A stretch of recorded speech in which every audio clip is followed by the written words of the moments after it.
Hi friends, welcome to my YouTube channel. তো আজকে আমি তোমাদেরকে শসা আর অ্যালোভেরা দিয়ে সাবান বানিয়ে দেখাবো। এর জন্য আমি শসা আর অ্যালোভেরা নিয়ে নিয়েছি, আর নিয়ে নিয়েছি আমি এখানে সোপ বেস। এটা ইজিলি তোমরা অ্যামাজন, ফ্লিপকার্ট কিংবা যে কোনো দোকানে পেয়ে যাবে সোপ বেসটা। এর জন্য আমি দেখতে পাচ্ছ তোমরা, আমি শসাটাকে পিস পিস করে কেটে নিয়েছি এবং অ্যালোভেরাটা থেকেও আমি জেল বের করে নিয়েছি, আর সোপ বেসটাকেও আমি পিস পিস করে কেটে নিয়েছি। এবার আমি সবগুলোকে মিক্সচার জারে দিয়ে দেবো, দিয়ে মিক্স করে নিয়ে আসবো। তো দেখতে পাচ্ছ আমি একটা মিক্সচার জার নিয়ে নিয়েছি। মিক্সচার জারটাতে এবার আমি সবগুলোকে দিয়ে দেবো। আর বন্ধুরা, শসায় উচ্চমাত্রায় ম্যাগনেসিয়াম, পটাশিয়াম এবং সিলিকন আছে, যা আমাদের ত্বকের পরিচর্যায় বিশেষ ভূমিকা রাখে। এর জন্য গোসলের সময় শসা ইউজ করা যায়।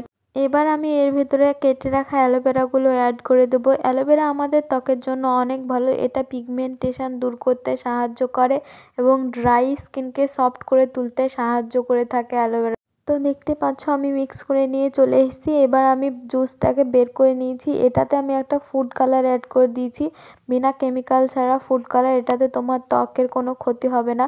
তোমরা এটা অ্যাড করতেও পারো ফুড কালারটা, আবার না অ্যাড করতেও পারো। এটা আমি সুন্দরের জন্য অ্যাড করেছি, সাবানে একটা সুন্দর কালার নিয়ে আসবে তার জন্য। তো দেখতে পাচ্ছ আমি সোপ বেসটাকে দিয়ে দিয়েছি ফুটন্ত গরম পানির ওপরে।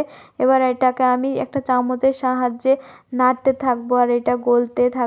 আর যতক্ষণ ধরে এটা গলবে ততক্ষণ অবধি নেড়ে যেতে হবে, না হলে এটা শক্ত হয়ে জমে যেতে থাকবে। তো দেখতে পাচ্ছ আমার সোপ বেসটা একদম গলে গিয়েছে। এবার আমি এখানে মিশ্রণটাকে অ্যাড করে দেব।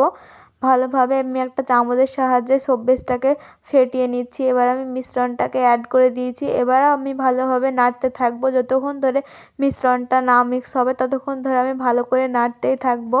তো বন্ধুরা, তোমরা এরকম ঘরোয়া পদ্ধতিতে সোপ বেস দিয়ে এরকম সাবান বানিয়ে নিতে পারবে ইজিলি, কোনো কেমিক্যাল ছাড়া। এরকমভাবে তোমরা মিশ্রণটাকে মিক্স করতে থাকবে, না হলে এটা জমে যাবে, তখন সাবানটা বসবে না। তো আমি এখানে একটা মোল্ড নিয়ে নিয়েছি। এবার আমি এর ভেতরে মিশ্রণটাকে ঢেলে দেব, তারপর আমি 2 ঘন্টা রেস্টে রেখে দেব। তো দেখতে পাচ্ছ আমি সবগুলোতে মিশ্রণটাকে ঢেলে দিচ্ছি পরিমাণ মতো। তো তো এরকমভাবে আমি সবগুলোতে ঢেলে দেব।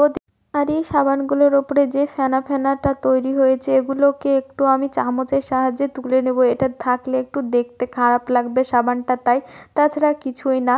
আর এই সাবানটাতে তোমরা কোনো পারফিউম পাবে না, ন্যাচারাল সাবান।